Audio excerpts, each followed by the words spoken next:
Greetings, grasshoppers. Attach that cape, toss on the goggles. You are now in the quest for epic. Sorry. The quest for epic experience. My name is RJ Redden, and next to me today is Michelle Mazur.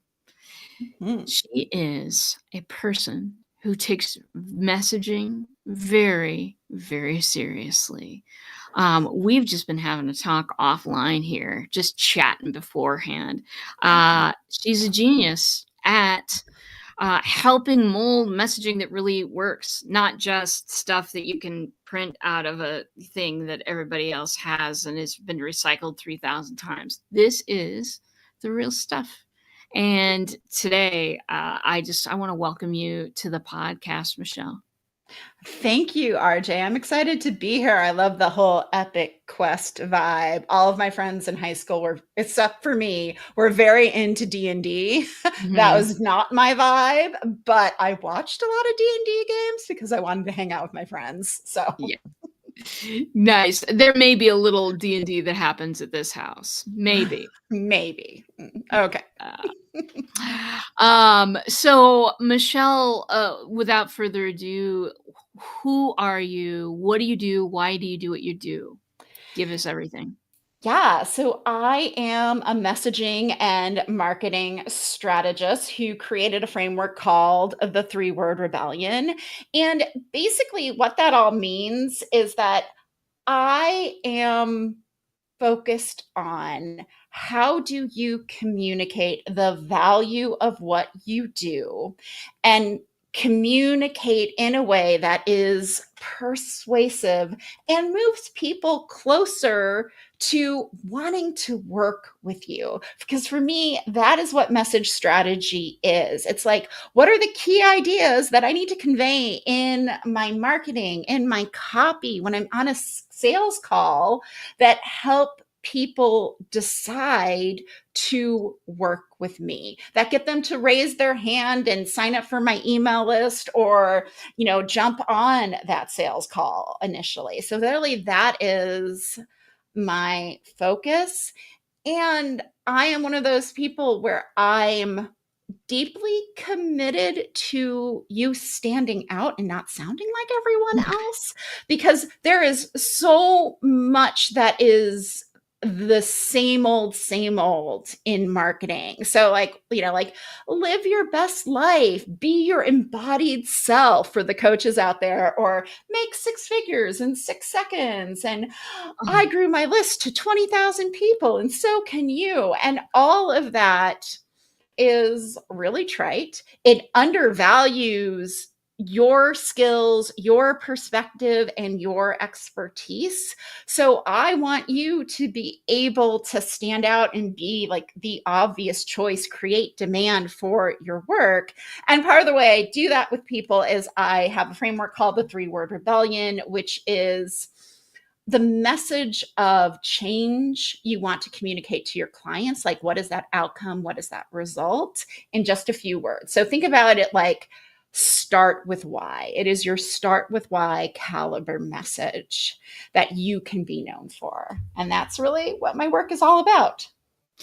Exactly, because there is so much out there competing for our attention. We've got doom scrolling. That's important. We've got political stuff is rearing its ugly head. We've got, pretty much every glowing rectangle we come across is fighting for our attention right now. And yet, and so when we're expecting people to remember us, it's a hard job. We were just talking that, a lot of the big players in certainly the coaching realm right now who got their start, 5-6 years ago or whatever. Yeah. Hey, a lot of them would not be able to get that kind of crowd today because their messaging is so bland. Yeah, it's boring, it's generic, and that's just an idea I cannot get out of my head, that the people that a lot of us are told to look up to as like, oh, if you want to have this kind of business, you need to be like this person. Their messaging, the content they're putting out in the world is boring. And if they had to start over today at zero with no email list, no social media following, they would struggle to build that audience because they would be drowned out in the sea of sameness. Mm. What they're saying is so boring and bland and generic. And not to mention that it doesn't even work anymore. Like it hasn't worked for years, right? Hasn't worked for years. Might have when it first came around and there were $2 Facebook ads available. Yeah. But not anymore, baby. Nope. Nope. Nope. Nope. Nope. Well, and that is exactly what I'm talking about because most people they are focused most entrepreneurs are focused so broadly because they see people with big lists and they make big money and they go on cruises and drive flashy cars and isn't that fabulous and I want to do that too and they get sucked into a trap that is almost impossible to escape, which Mm-hmm. is look at me, I made a $6 million in 6 seconds. Mm-hmm. Use my templates because these were absolutely killer, and it's the same bland, boring message everybody else is using. Yeah, which won't work for you. You're not going to stand out. It's like it's a race to the bottom, Oh, really, is what's happening when we are using templates. Like, as we were talking about, if you're copying and pasting AI and just slapping it on LinkedIn, like that is a race to the bottom. You are going to blend in, you're going to sound like everyone else. I always talk about this, like, in terms of milk. Like, when you go to the grocery store and you want to buy milk, it really doesn't matter what brand because milk is milk. Sure, you might have almond milk or oat milk or 1% or 2%, but we tend to buy like whatever is on sale because it's all milk at the end of the day. It's all stuff we're going to pour into our Cheerios. And when you are a coach, when you have a business built on expertise, you can't be milk. Otherwise, you're going to always compete on price. that's right. So, and if you're using these templates or you're using AI and just copying and pasting, because like AI can be a great little buddy to help you with your messaging and help you think through things or think things in a different or think about things in a different way. Yeah. But yeah, if you're just copying and pasting, you're going to be milk, which means you're going to be competing on price and it is a race to the bottom and it's going to be a struggle to get your clients. It's going to be a huge struggle, even though people are fooled into believing, well, if it takes me just like 5 minutes to create an article, then I can fill up my whole article pipeline for a whole month and in an hour, and then that's going to be great. The problem is you're not filling that with connective material. No, Just you're just no. filling it with letters. Yeah. And I understand that desire to do less marketing, right? Because as business owners, we tend to be juggling a lot. We have sales, we have client delivery, we have business admin, and then we have marketing. And we're like, all right, how do I do less marketing? How do I spend less time? And we think it's like the AI and the templates is just going to make things super easy and we'll just throw a bunch of stuff out there and magically we'll get clients. But really, it's about doing less but better marketing, like Yes. figuring out like what actually works for you to get clients. Then and what works for you to get clients, but also works for you as a person and your sanity and how you want to show up. And then figuring out like, okay, well, what do I need to be saying to make this marketing and my message matter most to the people who are most likely to hire me. So Yes. instead of casting that wide net that we were just talking about, like the web celebs do, like really dialing in and being like, all right, who is my person? Like, who am I talking to? And being very niched about it because most of our businesses, we don't need thousands of clients. No. Some people need like 5 a year, and that is good enough because that is how their business model is. Some of us need a little bit more than that, but all of that impacts how we market and allows us to do less marketing. Like yesterday, I was chatting with a therapist, and she wants to get more clients. And she's like, well, what should my lead magnet be? And I'm like, what?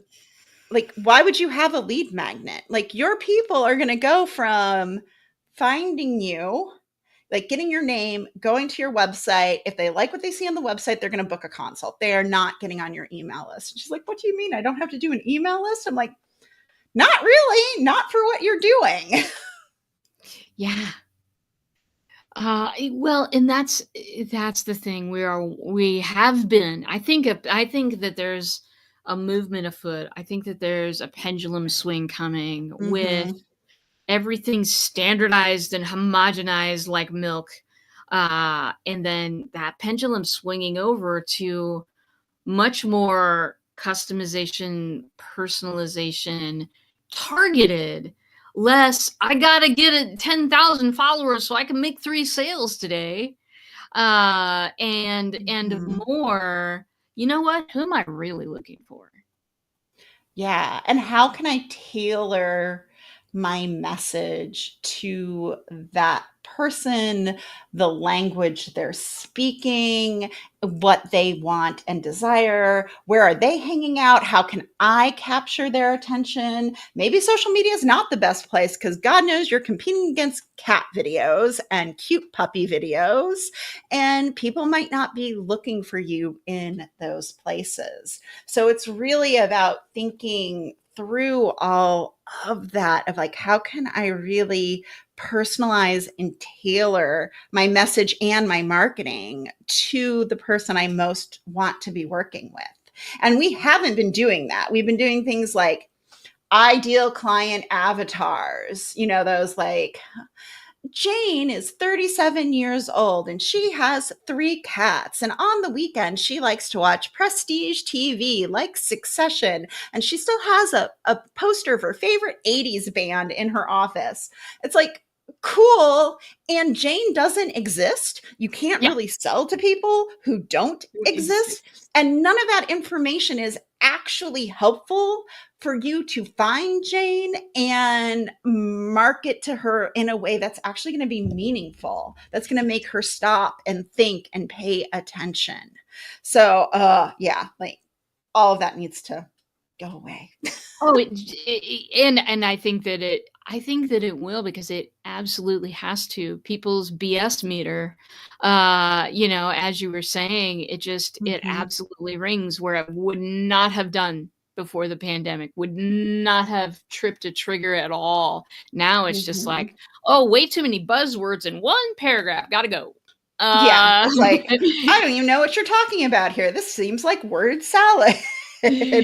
Oh, word salad. Word salad is so fun. For those of you who don't, for the uninitiated, word salad is just like when people just kind of string a bunch of words together in a fashion that seems like it might be something interesting, but once you analyze it, you're going, what did they say?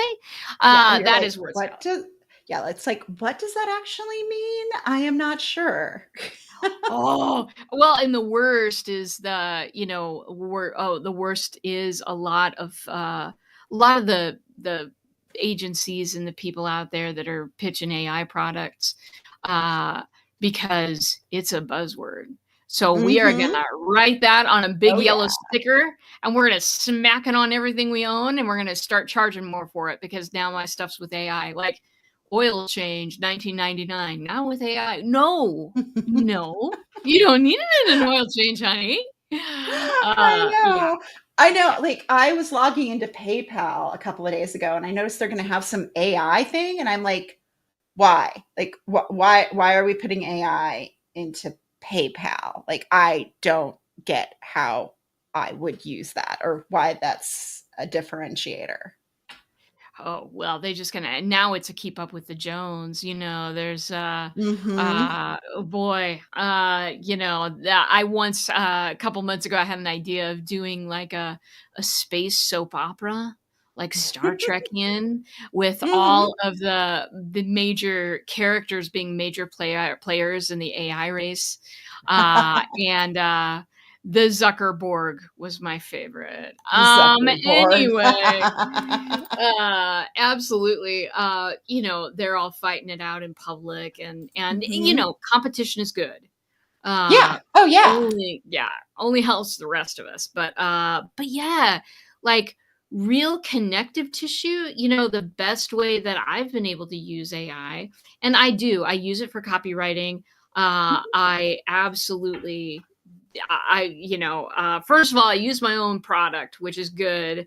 First Draft Ninja, I wrote it. It writes in my own voice, but it writes an 80% draft. It ain't quite Mhm. there. I got to give it a hug before it goes on the internet because Yeah. because I want it to be like if it's the last thing I ever wrote on the earth, I want someone when they read it or hear the video to sit up and go, "Whoa, who is that person? And how do I get a hold of them?" Mhm. That's what I want. And I want everything that I do to be that valuable. I don't post as much as other people. I don't write my list as often as other people. But when I do, people hit reply and answer me back. And there's Mhm. the magic for it, Yeah. so what do you think is what is, if you were starting to focus, if you have those same values as we do Mhm. and you wanted to focus more of your business on quality rather than quantity, of message, of content, where would you start? Where we start, and we don't think about starting here, is by talking to your clients and the Mhm. clients that you loved working with the most. So, this is called voice of customer research, right? And I mean, my background is partially in market research. I was doing it for like big companies like Microsoft and Burt's Bees and Seventh Generation. And one of the things we would do is interview their customers so we can capture the words that they are using to describe what is happening to them. Because our clients are actually speaking to us all the time about their problems, about their experiences. And voice of customer is just a way to kind of gather that up and be like, oh, okay, so this is what they're struggling with in their own words. And it's since we have like expertise, we tend to take whatever the problem is and then frame it within our own expertise. And it's like, no, you actually want the raw experience. Like one of the things that I talk about in my own work is this phenomenon that I call the overlook expert.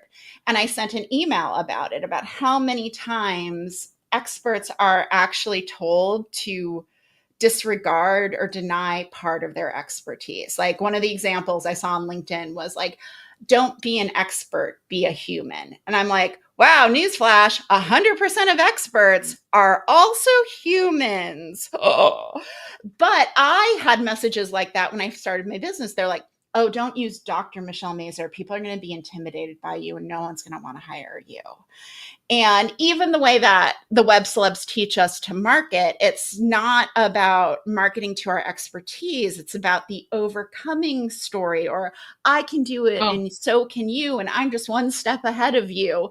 And it's like, yeah, but I'm 40 steps ahead of most of my clients, which I should be because they don't want to be experts in messaging and marketing. They want to benefit from it. So for me, that is like starting with who you serve, having those conversations, capturing their language. And here's the cool part, when you capture their language, you literally can put it on a sales page. page. You Yeah. might have to zhuzh it up, but I have written so many like landing pages and sales pages where I've taken what my clients have said and literally just plopped it on the sales page. Zhuzhed it a little bit, but that was it. And as soon as you start doing that, people are like, oh, you see me, you hear me. When I describe the overlooked expert and how experts who really know what they're doing are often passed over and ignored and they're flying under the radar, people are like, yeah, that's me. Because my clients have told me they feel passed over and ignored and like they're not charismatic enough to actually get out there and market and be seen and be known. So that's always the best place to start. Voice of customer. Start with your people. Start with your people. I Mm-hmm. mean, even if you've just done a whole pivot in your business, you can still start with people that you've served in the past Mm-hmm. and get them talking about stuff. I mean, it isn't, there are folks that want to make it into rocket science. And it's not. It's it's not, and it doesn't have to be that way, and most of the people who wanna say that it's rocket science and you have to do these 18 steps in this way and stand and point your finger and put this tinfoil cap on your head, all of the things that they're saying that absolutely has to be done, you know, really, when you think about simple human to human communication and connection, Mm-hmm. it's Yeah. so much more simple than that, and it can be done, but it is exactly the right place to start, Mm-hmm. because when we're starting with, "Well, should I do a quiz?" Or, like your way, the people who say all the stuff that you have to do, that system benefits them. Yeah, and the interesting thing is like we are taught tactics, so a quiz. Like a quiz can totally work. It might not work. I don't know. It really depends. But we're always taught like, oh, this is how you use Instagram. This is how you use TikTok. This is how to do a YouTube video. Like all of those things. And then if I take a step back and I'm all like, okay, so how is the quiz getting you to the goal of more clients? And they're Yep. like, I don't know. Well, how are you going to get the quiz out there? Well, I don't know. I thought people would just come to my website. How are you getting people to your website? Well, I don't know. It's like they haven't taken that pause to figure out what their strategy is before leaping into a tactic, because strategy is this beautiful place where you think about what goals you have, what you want to achieve, and then what are the plans and actions you need to take. And so with marketing, it's pretty easy because it's like, oh, right, my goals are I want to make this much in revenue. I need to generate this many consults and I need to grow my audience by this much. Cool. How are you going to do that? Like, is it going to be Instagram or are you going to host a summit? Because both of those things could grow your audience.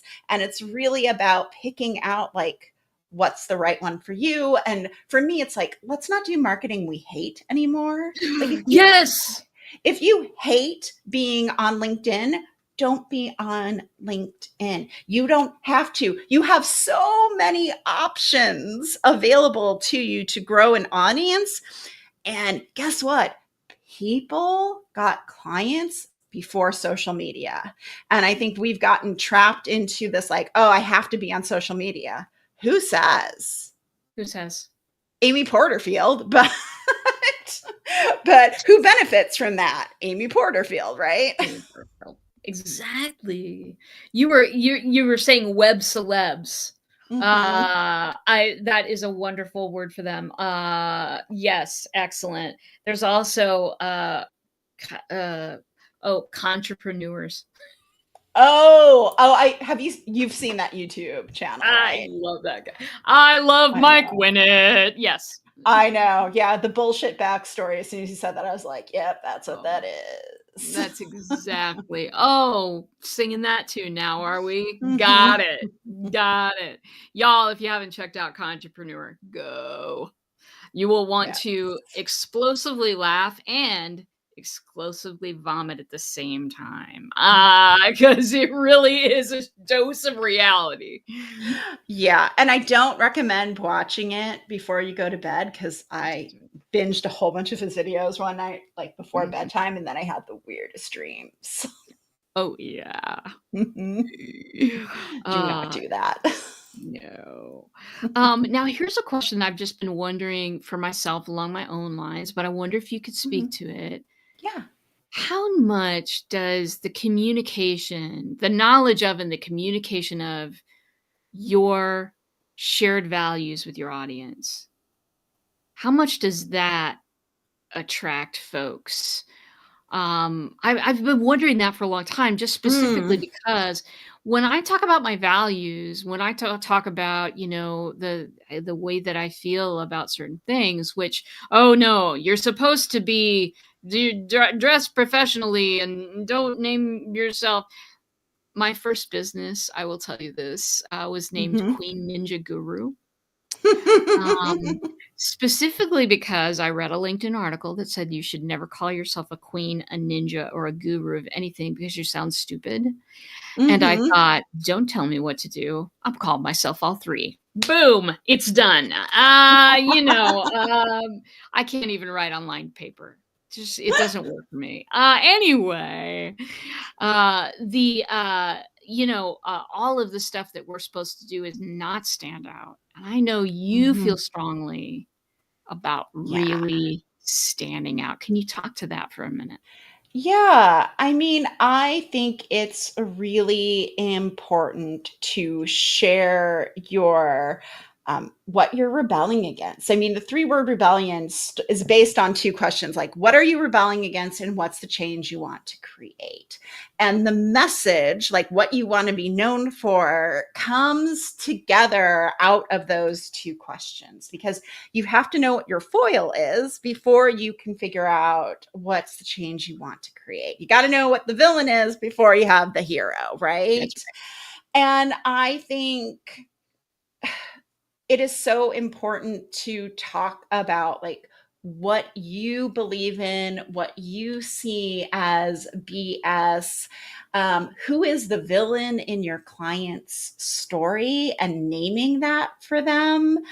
Recently, I was working with a client who is a public speaking consultant for like B2B organizations. And she was just over that fact that there's one right way to public speak. There's just this one right way to do it. And really, it's about figuring out what works for you, what plays to your strengths. And we all bring different strengths, and we're not all going to sound like Tony Robbins. And God, we don't want to live in a world where everyone sounds like a Tony Robbins, but that's like the right way to do it.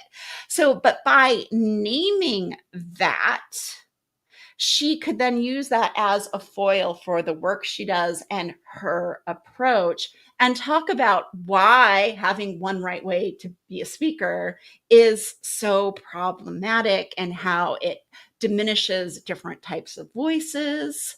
Oh, yeah. It's not about equity and inclusion, like No. yeah, and so and I love that idea, but really standing in that and owning it, especially when everyone in the marketplace is giving like their tips for how to be the best public speaker ever. And she's like, no, listen, there's no one right way to do that. This we have to figure out your way, your path. It's going to look unique to you.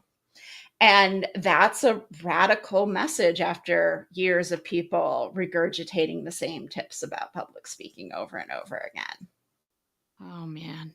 That is so beautiful, because it really highlights, the problem and the solution. Gosh, I've Mhm. been in so many master classes, haven't we all? Where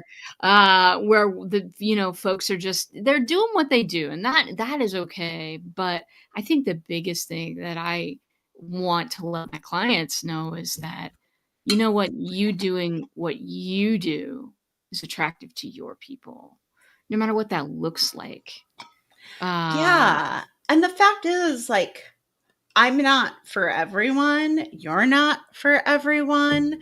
And that's okay because someone who doesn't want to rebel against the status quo is probably not my right kind of client. They're not my right type of person. But if it's somebody who wants to do things differently, who wants to make a bigger change, whether that's for their clients and then experiencing that ripple effect once that client changes, maybe that's for their industry, maybe it's for the entire world, like that's more my person. And not everybody wants to do that. Some people are like, I just want to be an accountant, man. I just want to add up numbers. I just want to have enough clients.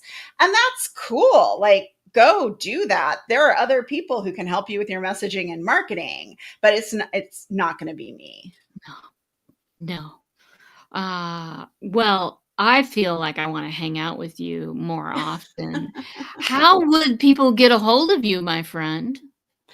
Yeah. So the best way to be in my world is to join me in the Make Marketing Sucks Less newsletter. I send out a twice weekly newsletter all about how to make your marketing suck less. And it's based in research and not BS strategies that just work for me and nobody else. So if you are interested in that, you can go to drmichellemazur.com/newsletter and sign up. And together we will make marketing suck less. And I always tell people I can never promise that you'll love marketing, but you No. will hate it a tiny bit less. Yeah, and sometimes when I get in it, when I'm really feeling like I'm sharing something with my audience that's valuable and important to all of us, Mhm. marketing can be a joyful experience. Yeah, like I know I'm weird and I actually enjoy marketing. I enjoy thinking about the strategy around it. Like how do I like dispel a misconception people have about me or my offer or something? Like I love that work and those problems and it's fun for me, but for so many people they're just like I send emails and I don't know why it's working, or I'm doing like all these things and I don't know why nothing seems to be sticking. And that makes marketing just such a drag. And plus there's the Mhm. self-promotional part of it and they're just like, oh, I don't want to be seen, and I'm like, but people need to know you're there so we can actually hire you. But yeah, I agree with you. Like marketing can be fun and enjoyable, but you got to stop doing stuff you hate first You and then do. figure out how you actually want to be marketing so it results in leads and sales and people that you want to clone and keep working with forever. Yeah. Well, could not have said it better. Absolutely. Because it's such an important message to get out there. Mhm. Stop doing everything you've been told. Stop stop doing marketing you hate. Mhm. Insincere, alienating. "Oh my god, is this my 15th post today? Why do I have to be on, Pinterest until 10:30 at night?" Don't do it anymore. It's sucking the life out of you. It's Mhm. not bringing you more. It's part of, like you just said, part of Mhm. making marketing suck less is marketing less. Yeah. Uh, Surprise. yay! What an absolute pleasure to have you on the show today. Thank It's you. so nice to meet somebody that knows so well, what those things are that are gonna blow up in our faces, Mhm. and especially just love the part where you talked about, let's start knowing your ideal client beyond Polly Patterson, who has 33.5 kids and a minivan and is going to a soccer game right now. None of that tells me anything about her. I Mhm. don't care why I don't care Yeah. that she's a nurse, I care why she became a nurse, Mhm. you know? Like, getting into psychographics, and really digging into who those people are. Yeah. Boy, You, my friend, are a marvel and irreplaceable. Thank you. I know I haven't seen you in months, but I've been really looking forward to today, and so thank you for being on my show today. You are so welcome. Fantastic. Well, next week, y'all, you don't have to take your cape off if you want to. You can keep it on all week, but next week we'll be back, same bot time, same bot channel, exploring the quest for epic engagement just a little bit more. So join us on that leg of the journey, won't you? And until then, bots of love, and I will